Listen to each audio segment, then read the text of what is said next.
we are going to try now this rotational system that you see in there, and we are going to set our objectives to find the transfer function of this giving a set of inputs. In this case, you see this is a situation where you have two rotational masses.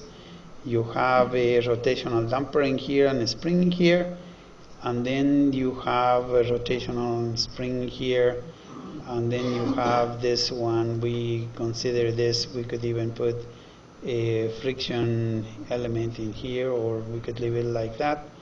But in this particular case, we need we need to set up what the output is and relate it to this input. So the idea is to find the transfer function. But in order to do this, I have to draw the bond graph model of this. So now that you already know how to handle systems and do the bond graphs, we're going to put the one junction for each one of the rotational velocities. This would be rotation. We have thetas in here, but theta dot like this in here, and then this one too. Okay, so this would be for that one, theta dot 5, and then we'll have the other one over here, theta dot 6, like that. And then of course we have to attach the elements that see this in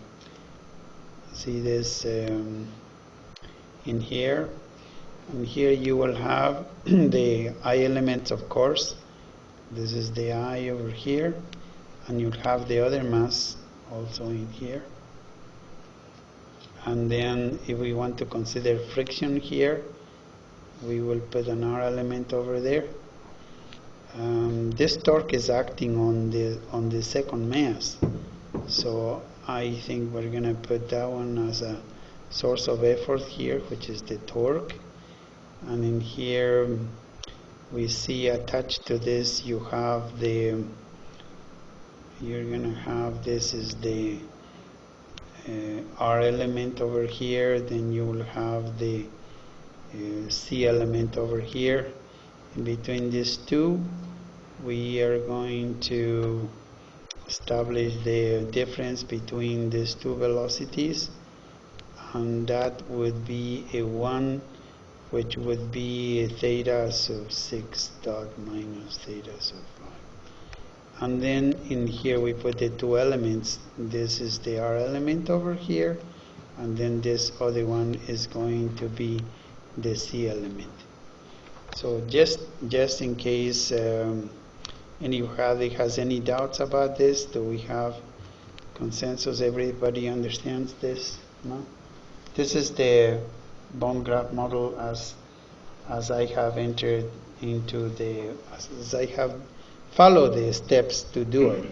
I am not writing those because I assume by now you remember. First we put the one junctions, we put the elements that see those velocities, and then we create the differences and we put the elements on those differences, the elements that see those differences.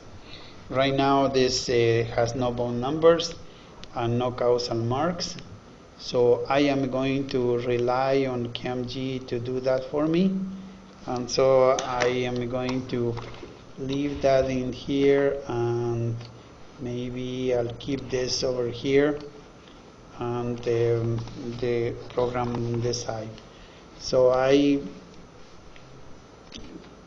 doesn't matter where I start, but I could have started with the input in here. Okay, let's see, go SE over here, and then that is going to put in here, then I put the 1, and this is going to go from here to here. I'm just translating what I have on paper. The way I draw it in CAMG not necessarily follows the same procedure as I did it on paper, but I'm just transporting it what I have. Although with practice you could actually attempt to do your bond graph directly into CAMG, and then you will save a tremendous amount of time. So in here we'll put the 1, just following the same procedure as I have outlined for you. And this would be the C like this. You could connect them like this very quickly. And then go to one more over here, which would be this one, and then put this from here to here, and then I have the I element over here, and then that is from here to here, and then I have the R element, which is, I put it here, from here to here, and then I have the C element, which is from here to here. I think I'd like to point out that I did a simplification on the left-hand side on this side because I did not consider the wall as a source reference, which we normally do, but I just wanted to have simplified bond graph. But that's the only reason. We could have left it in there, it's no problem. But right now we're going to go to the analyze. Okay, before I do that, the question is for you, what is the output that we want to define in here?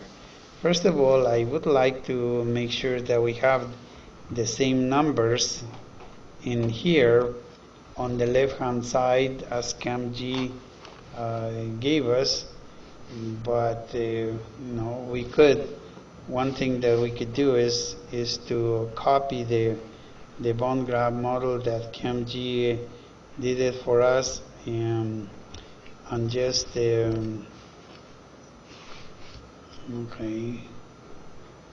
let's just move this one a little bit to here, and then I'm just going to copy it from here with my snipping tool. I'm just going to put it over here. This is the actual bond graph that we entered with causal marks and everything. Okay. Let's see. I don't like that. Sort of messed up the graph in here, so let's just put it up there. Then everything is okay. I messed up other things, but we need this. So we go over here and we do the interface to MATLAB, and now we need to define what the outputs are. Okay, we have something in here.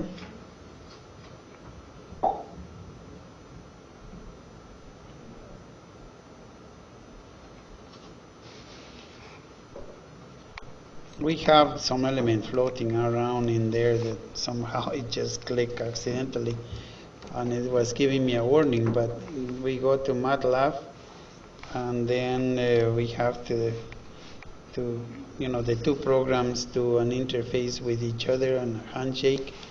But the important thing is I have my bond graph model here on the left hand side, and we need to define an output.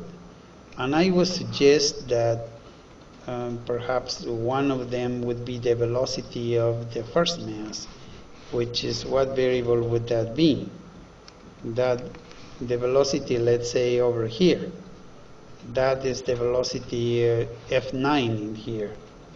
So if I do that, I can go in here into the CAMG-SYM file, and I say look for f sub 9. Please, f sub 9 is going to be my output in here, and so I am going to define f sub 9 as one of the outputs. I could do several outputs at once, but so as to illustrate the concept, let's work with just one right now, and then what I just did is I activate it and define it as an output and define it as the first row of the C and the D matrix. And then I just go and run this in here, and the computer is going to give me the it will give me here's the input vector, and this is the state variables vector. It says the output is F9 and gives me the state space form, the A, B, C, and the D matrices. Also gives me the characteristic equation of the system, but right now also it's going to give me the transfer function. Yeah, the transfer function in symbolic form, which is this is the numerator of the transfer function in there, and the denominator in descending powers of S is over here up to the end over here. Yeah, so I cannot do any more with this because I don't have numbers, because if I do I will get an error obviously. But I think what we need to do is we go back to our file here and then we give it some numbers to the physical parameters, and then we should be able to get an answer for this. Let's just give some numbers. Let's say this is a 1, and this is going to be, let's say, a 2, and this is going to be let's see, 1 over, C's are usually small numbers, 1 over 30, and then this is going to be a 3, let's say, and then let's make this a 2. I mean, here you will enter what the program tells you to do. Let's say this is a 4, and then this like 1 over 40 maybe. And then I have enter some numbers in here, and if I run it now, what the computer is going to do, it's going to give me the matrix A, B, and C, and B and the C matrix, and it's going to give me now the transfer function. You see, there is the transfer function of this case F9 over the input SE1, and from here the computer is going to give me everything in here. This is my step input, this is going to be my impulse response, and it also gave me the body plot for that output. So you have automatically the computer is giving me the output. Okay, so give me the impulse response, the step, and of course the body plot over here.